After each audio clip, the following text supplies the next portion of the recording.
Bienvenue! Aujourd'hui, on va se pencher sur un principe absolument fondamental en islam, la justice, ou, pour utiliser le terme arabe, le adl. On a souvent l'image de la justice avec les tribunaux, les lois. Mais si c'était bien plus que ça, et si c'était un principe qui touchait à absolument chaque aspect de notre vie, de la plus petite pensée à la plus grande action, c'est ça l'idée de la haine. En islam, le adl, c'est vraiment la recherche d'un équilibre parfait, d'une équité qui s'applique à tout. Ça va de nos habitudes personnelles jusqu'aux relations entre les nations. D'ailleurs, ce n'est pas un concept anodin, il est mentionné plus de 50 fois dans le Coran, ce qui montre à quel point il est central. Mais alors, d'où vient cette exigence de justice? Eh bien, son fondement, c'est qu'elle est vue comme un commandement divin, un équilibre à maintenir. Ce verset, par exemple, il est très clair là-dessus, c'est comme une feuille de route pour une société saine. D'un côté, Dieu ordonne la justice, la bienfaisance, le soutien aux proches.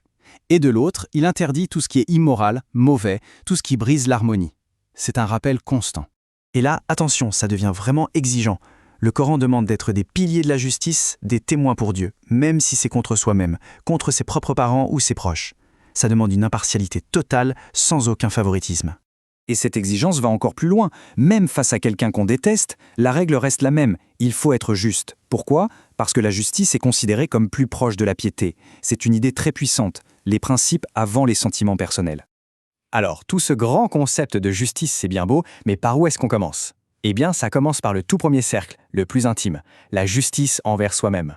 Être juste avec soi-même, ça veut dire trouver un équilibre personnel, un équilibre spirituel entre l'espoir et la crainte de Dieu.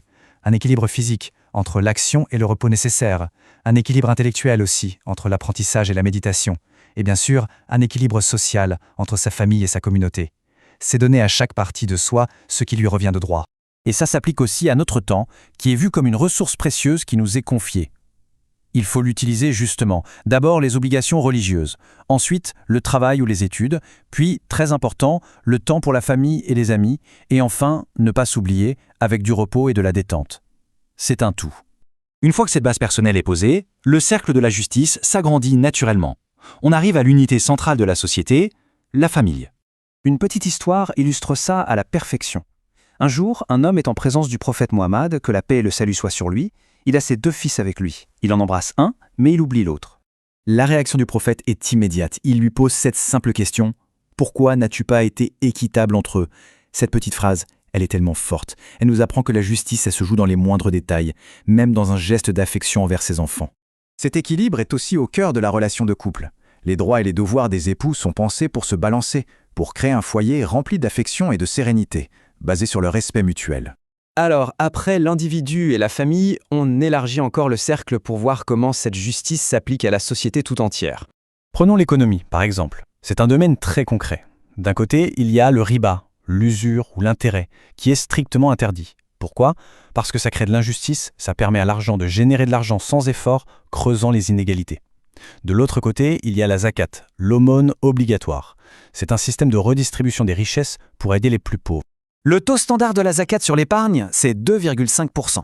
2,5%, ça peut sembler peu, mais imaginez l'impact que ça peut avoir à grande échelle si tout le monde s'y met. C'est un pilier de la solidarité. Il y a cette parole très connue du calife Umar qui résume tout. Il a dit « Si un agneau meurt de faim sur les rives de l'Euphrate, j'en serai responsable devant Allah ». Ça vous donne une idée du niveau de responsabilité qu'un dirigeant est censé ressentir pour chaque être sous sa protection. Et il faut bien comprendre que cette justice sociale, elle est pour tout le monde. L'islam garantit les droits des non-musulmans, comme la protection de leurs lieux de culte et la liberté de pratiquer leur foi. La justice ne fait pas de distinction. On arrive donc à la fin de cette exploration. Ce qu'on peut retenir, c'est que tous ces cercles de justice, de soi-même à la société entière, sont en fait interconnectés, et que chacun a un rôle à jouer. Comme on l'a vu, la justice en islam est un concept très large. Elle est légale, sociale, économique. On pourrait même parler de justice environnementale ou internationale. C'est vraiment une vision à 360 degrés qui cherche à ne rien laisser au hasard. Au final, la justice n'est pas qu'une belle idée à contempler. C'est une pratique de tous les jours. Et ça nous amène à une dernière question. Quelle petite action concrète chacun pourrait faire cette semaine pour semer une graine de justice autour de soi ?